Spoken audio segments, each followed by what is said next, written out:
Bonsoir et merci de nous rejoindre au 19h30. Tout de suite, les titres. Nous ferons la connaissance de Ngolo Mamadou, un homme de 87 ans qui a su s'imposer sur plusieurs plans dans la ville historique de Grand-Bassam, un véritable modèle de réussite que nous découvrirons. Son portrait vous sera dressé dans cette édition. 244 millions d'enfants ne vont toujours pas à l'école dans le monde, un chiffre préoccupant selon l'UNESCO. Tout d'abord, le choix de la robe de mariée, l'objet de toutes les attentions lors d'un mariage se fait avec beaucoup de soin. Pas seulement dans les magasins, on peut se la procurer également dans les friperies. Notre reporter Joël Gossé s'est rendu au marché de Kouté dans la commune de Yopougon où des commerçants proposent des robes de mariée de grands couturiers et de grandes marques à des prix raisonnables. Suivons son reportage. Mardi, deuxième jour de la semaine. Également jour de marché ici au quartier Kouté dans la commune la plus peuplée de Côte d'Ivoire, Yopougon. Ici, les friperies sont prisées. Savez-vous que plusieurs futurs mariés se donnent rendez-vous dans ce marché pour choisir leurs robes? Ces robes proviennent pour la plupart de la Chine, du Royaume-Uni et de l'Allemagne. Chantal accompagne sa cousine future mariée acheter sa robe dans ce magasin de friperie.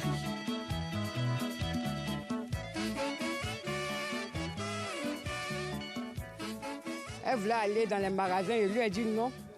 Que moi-même, j'ai acheté une robe ici en son temps à 1000 francs, qui était ma robe de mariée. Quand j'ai porté, les gens ont apprécié. Quand ils m'ont dit, ah, où tu as eu ta robe? J'ai dit non, que ça a coûté. Quand j'ai dit le prix, tout le monde a commencé à rire. C'est économique. Après plusieurs essais, la future mariée qui préfère garder l'anonymat trouve enfin une robe à son goût. Si tu veux se marier seulement, après le mariage, il faudrait que tu arrives à payer ta maison, tes factures, consort. Raison que c'est arrivé, si vous m'achetez une robe. Selon Chantal, acheter une robe dans une friperie est beaucoup plus économique. Une chose que tu vas porter une seule fois et puis tu laisses, c'est du gâchis, ça encombre la maison. Nos enfants ne peuvent plus prendre, on va dire c'est démodé. Donc, pourquoi mettre plein d'argent dans un truc comme ça? Carlos Eke est le propriétaire de ce magasin de friperie. Ce jeune Nigérien exerce ce métier depuis maintenant 15 ans. En fonction de la qualité de la robe, oui, on fixe le prix. Il y a prêt-à-porter aussi. Prêt-à-porter, il y a 150 000, il y a 200 000, il y a 100 000. Il y a friperie, il y a 40 000, il y a 50 000, il y a 100 000, il y a 80 000. Selon Carlos, les balles coûtent entre 200 et 500 000 francs CFA. Georgette Niamke, assistante de Carlos, est une passionnée de robes de mariée. J'aime les robes princesses. C'est ça qui m'a motivée. Puis quand je vois les femmes porter les habits de mariage, ça me plaît. C'est ça qui m'a motivée. Les modèles qu'on demande plus, ce sont les robes princesses. Il y a beaucoup qui viennent petits. Donc c'est friperie. Donc là, on travaille beaucoup sur les robes là. Paul, frère cadet de Carlos, aidé par son épouse, vend également des robes de mariée. Il déplore la cherté des balles. Avant là, ça me paie moins cher. C'est à cause de le Covid là. Avant là, les balles là, on peut prendre ça là à 200 000. Bah, actuellement, à cause de Covid, à cause de les taxes, les conteneurs pour venir là, c'est trop cher. Actuellement, on prend les balles 500 000, les mariages là, 400 000. Ça fait 5 ans. Je viens avec mon mari pour aider, pour porter robe là. Robe là, c'est pour femmes. C'est à cause de ça, j'ai aidé pour essayer robe là, pour me lasser, tout. Et quelqu'un porter là, c'est comme c'est moi qui a porté même. Ça me fait rire, je suis content. Au marché de Kouté, les couturiers chargés de faire des retouches ne sont jamais loin. Bernadette en fait partie. Elle a l'habitude de faire des retouches sur des robes de mariée. Elle a justement entre ses mains une commande. Elle accepte de nous conduire à son atelier situé au quartier Koweït, toujours dans la commune de Yopougon. Il faut dire que je suis déjà couturière de formation. Et dans ma formation, j'ai appris à monter les robes de mariage. Donc il faut dire qu'avec le temps qui passe, le temps qui devient dur, les gens ont beaucoup de difficultés à acheter des robes dans les magasins. Et pourtant, chaque femme a un rêve. Et par rapport au rêve des femmes, quand elle achète une robe, souvent ça ne correspond pas toujours à ce qu'elle veut. Donc c'est comme ça qu'on a proposé de retoucher les robes pour rendre un peu les rêves de certaines femmes un peu réalité. Bernadette est aidée dans sa tâche par sa fille, Sarah. C'est quelque chose que j'aimais depuis toute petite. Donc quand ma maman m'a proposé, je n'ai pas refusé. Mais je n'avais pas commencé avec ma maman d'abord. J'avais commencé avec un styliste. Le coût des retouches varie entre 10 000 et 100 000 francs CFA. Bernadette ne se limite pas qu'à la retouche. On propose aussi aux gens des bouquets selon les couleurs des mariages ou des bouquets exotiques composés avec des fleurs naturelles ou synthétiques, ça dépend. Et puis nous avons des voiles selon les besoins des clientes, les voiles, les gants des mariés. En tout cas, on essaie d'équiper la mariée. Le business de robes de mariée de seconde main a de beaux jours devant lui. Selon les chiffres qui figurent dans l'annuaire statistique de l'État de Côte d'Ivoire remis aux autorités le 27 juin 2022, le nombre de mariages célébrés est passé de 27 331 en 2020 à 35 006 en 2021. Même si toutes les futures mariées ne se ravitaillent pas dans les magasins de friperie, nombreuses sont celles qui optent pour ce choix moins coûteux avec des robes qui n'ont rien à envier au modèle des grands couturiers. C'est donc une bonne nouvelle pour les futurs mariés. Et cette information moins gaie, Adama Kouyaté a perdu l'usage de ses pieds à la suite d'un accident de moto. Le jeune homme ne s'est plus jamais retrouvé. Une première opération a permis de faire fonctionner ses membres, mais les médecins envisagent une seconde opération afin de le libérer totalement. Sa mère, n'ayant pas les moyens, lance un cri de cœur. Le témoignage d'Alassane Parguin-Drabo. Lui, c'est Adama Kouyaté.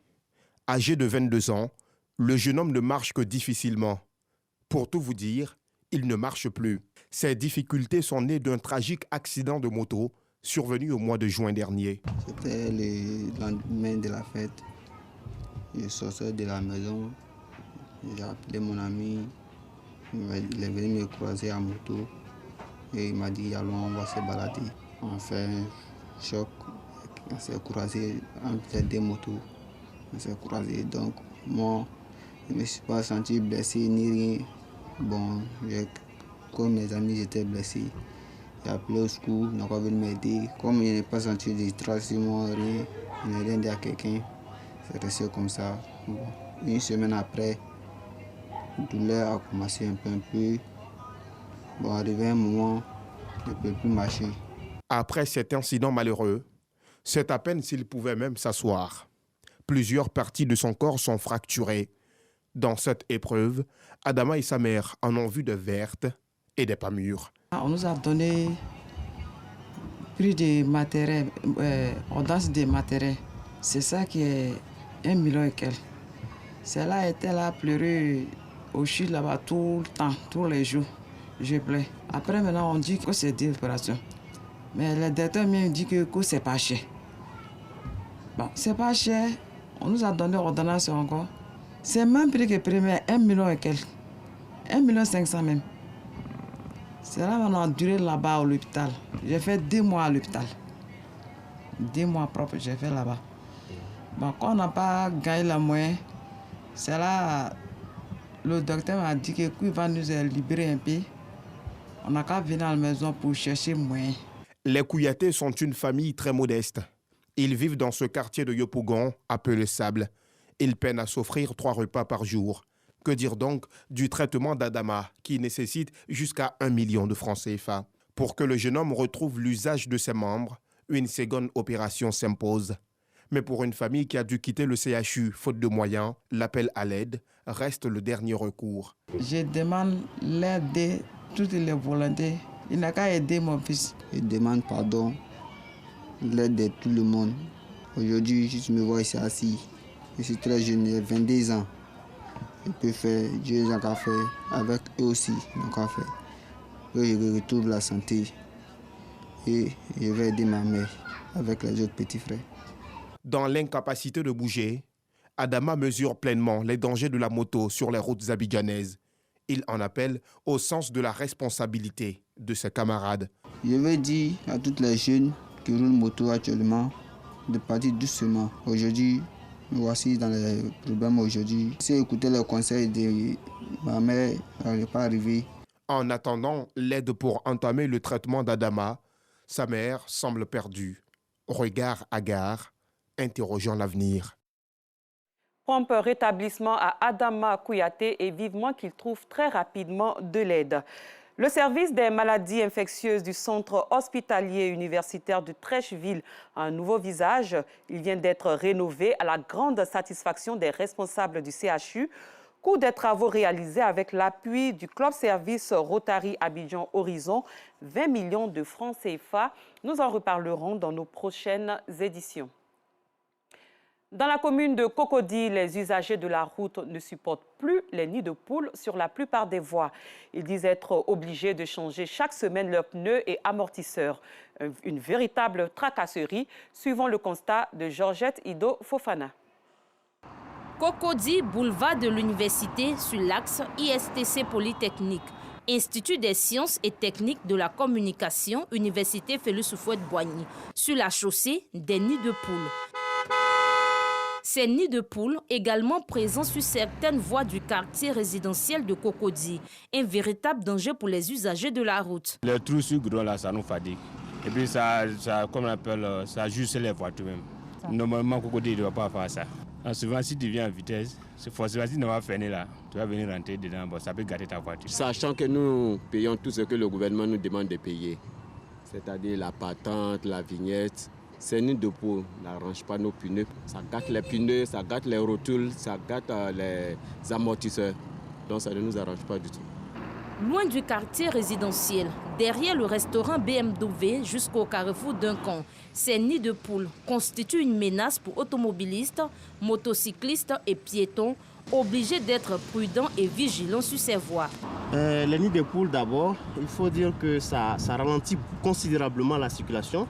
Donc ça crée l'embouteillage et parfois les nids de poules sont responsables des accidents. Ça peut tomber comme ça peut casser ta jambe.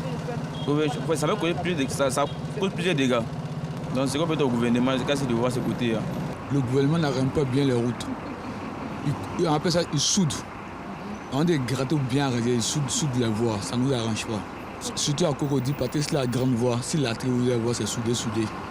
La prudence et la vigilance doivent être aussi de mise sur plusieurs autres voies principales et secondaires de la commune. Le souhait des populations et automobilistes, voir disparaître définitivement sur la chaussée des quartiers et sous-quartiers de Cocody ces nombreux trous et nids de poules. Et ce point alarmant, 244 millions d'enfants ne vont toujours pas à l'école dans le monde. Un chiffre en baisse constante depuis plus de 20 ans, mais qui reste préoccupant. C'est ce qu'a fait savoir l'UNESCO ce jeudi, jour de rentrée scolaire en France. Sur les 244 millions d'enfants de 6 à 18 ans non scolarisés, plus de 40%, soit 98 millions d'entre eux, vivent en Afrique subsaharienne. Place à présent au portrait.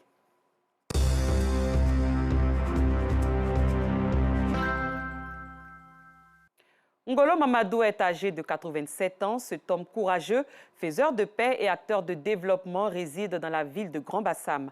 Parti de sa localité d'origine Ouangolo en 1953, il a su se faire une place au soleil et s'imposer dans la cité balnéaire. Ngolo, père de 16 enfants, est aujourd'hui un homme d'affaires prospère. En compagnie de Bintou Pekele, suivons son portrait. Je suis à Ouangolo en 1953. À l'époque, ce gros camion-là, T45, dans ça, je montais pour descendre à Boaké. Je dormais au marché de Boaké avec un ami. Le lendemain, on a cherché Taris, tu vas cultiver Ignam. Jusqu'à le soir, on te paie 25 francs. Ngolo Mamadou raconte le début de son parcours parsemé de preuves. À sa famille, il n'avait que 18 ans, sans un sou dans la poche, mais avec un objectif précis, travailler pour gagner de l'argent. Nous sommes en 1953. 2 mois après, Ngolo quitte Boaké à pied. On a marché de Boaké jusqu'à Yamsoko. Il y a un pont qui est entre Tonti et puis Djomoko. Avant, on a embauché. C'est 50 francs par jour là-bas. C'était ça de blanc. 6 mois de travail, il faut nous laisser. C'est ça, je suis revenu à Abidjan. Arrivé à Abidjan, Ngolo enchaîne les petits boulots pendant 6 mois. Il fait 6 autres mois dans une plantation à Divo et se retrouve à Grand-Bassam, puis à Aboisseau. À Krendiabo, la capitale du royaume Saint-Louis, Ngolo devient plongeur et gagne 1500 francs CFA le mois. Un jour, je lave l'assiette. La dame ne sait pas propre. Elle voulait me renvoyer. Je lui ai donné pardon. Il m'a laissé 1 mois, 2e mois, je lui ai dit non, c'est pas bon. Il m'a renvoyé. C'est là maintenant, je dis bon, je vais apprendre à faire métier. Métier, je vais apprendre à faire. Je suis revenu à Bassam. De retour à Grand-Bassam, dans le but d'apprendre la menuiserie, Ngolo passait la nuit au marché. Il finit par trouver un emploi, mais des conditions sont à remplir. L'autre m'a dit bon, moi je te prends, à condition que tu sois manœuvre chez moi, parce que moi je fais la construction. Le matin, il faut laver assiette de, comment on appelle madame. Mais dimanche, il a pas de patron pour madame. Un jour, il m'a dit de laver son slip. Ah, j'ai refusé. Ce refus de laver les dessous de la femme de son patron et d'autres événements tout aussi pénibles vont pousser Ngolo encore une fois à vivre dans la rue. Ces épreuves finissent par forger le caractère de Ngolo l'aventurier. En 1957, l'homme retourne à Aboisseau pour se former en menuiserie. En 1960, Ngolo revient s'installer définitivement à Grand-Bassam avec son diplôme de menuisier ébéniste en poche. Il est embauché dans une entreprise spécialisée dans l'industrie du bois. De 1961 à 1965, avec 11 500 francs CFA comme salaire mensuel, Ngolo démissionne par la suite et s'installe à son propre compte. Pour l'état de montage, là, j'ai commencé. Là-bas, je suis revenu ici. Voilà. Maintenant, j'étais locataire ici, 25 000 francs par mois. Après ça, j'ai payé la cour à 5 millions. C'est dans ça que je faisais livraison à Droxol, Logimad, l'armée française. Ils venaient prendre les mains chez moi ici. Il y a des gens qui paient les mains chez moi pour avoir à Niger, Mali, Burkina, même le Congo, j'ai des clients de ça. Aujourd'hui, Jack Aridia, son fils, s'occupe de l'atelier de menuiserie et ébénisterie à Grand-Bassam. Nous, les enfants seulement, on était au nombre de 5. Il tournait, il vient avec les marchés, les commandes, il fait son devis avec notre patron. Et puis, quand on doit commencer les achats, il donne des instructions. Voilà. Ensuite, notre patron, maintenant, lui, nous dirige sur ce qu'il y a à faire. Je suis resté seul. Et pour diversifier ses revenus, Ngolo se lance dans la restauration en bordure de mer. Tous ces revenus lui permettent de construire un hôtel, toujours à Grand-Bassam. Ngolo l'aventurier devient homme d'affaires. Je partais à la plage au début aller berger de poulet. Je vais ici, à Bassam. Les Libanais, Chinois, quand ils restent aussi, je vois et puis paye. Le projet qu'on a en cours, c'est de modifier un peu la chambre du bas, mettre des piquets, puis monter en hauteur. L'homme d'affaires suscite la construction d'une école primaire dans son quartier. L'école primaire Jean-Michel Moulot. C'était la bourse, cocotier, pas d'école. J'ai tout fait voir la dame, puis on a eu la terre. Et puis le maire a pris la place, le champ à main, puis on a conduit l'école. Une vingtaine d'années après, l'école tombe en ruine. L'école est vraiment délabrée. Nous sommes dans la boue ici. On n'arrive même pas à travailler comme il se doit. Vraiment, nous avons besoin d'aide. C'est un cri de cœur. Comme le papa qui est là, qui a initié pour que... Ngolé a épousé 2 femmes et fait 16 enfants. Il demeure un exemple pour sa famille. Il a fait beaucoup de sacrifices pour qu'on puisse aller à l'école, pour qu'on puisse avoir peut-être des vêtements, les jours des fêtes, le mouton de Tabaski, tout ça, on comprend maintenant. Il y a pris beaucoup de choses de lui sans m'en rendre compte. Son courage, sa détermination. Et aujourd'hui, on peut lui dire merci parce que je me rends compte que ça a été le plus grand trésor qu'il a pu nous inculquer.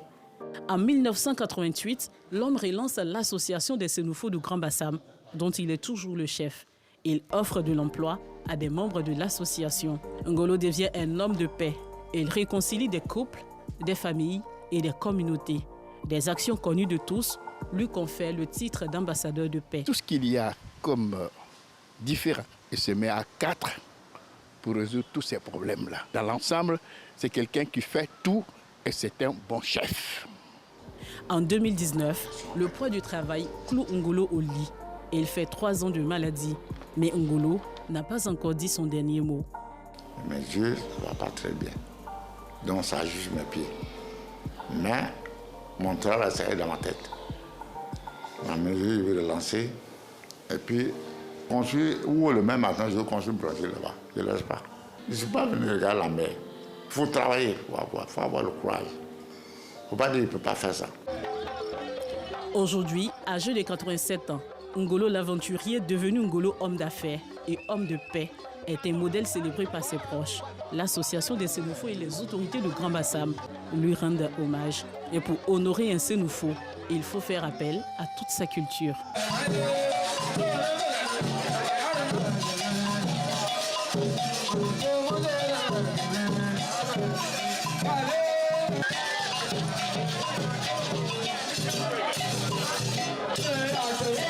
Il faut dire que 80% des finances même de la communauté Sénoufo alors sont à son actif. Là où déjà il est question de donner une cotisation de 1000 francs, Ngolo en sort 200-300 000. Organiser une cérémonie d'hommage et de reconnaissance à M. Ngolo, il faut le dire qu'il le mérite. On est tous contents et émus. Et on souhaite encore, bien qu'il soit vraiment âgé, on souhaite qu'il y ait encore en tout cas beaucoup d'années. Voilà, et surtout qu'il ait géré ses années aussi avec la santé. Parce qu'on sent qu'il est beaucoup affaibli aussi. Il vit dans cette bâtisse avec certains de ses enfants, leurs épouses et une trentaine de petits-enfants. Ces 16 enfants exercent chacun un métier. Parmi eux, des hommes d'affaires, un député, des enseignants, des employés dans le privé et dans le public. Le vieux Ngolo est couvert de cadeaux, comme cette voiture que lui a offert l'un de ses fils.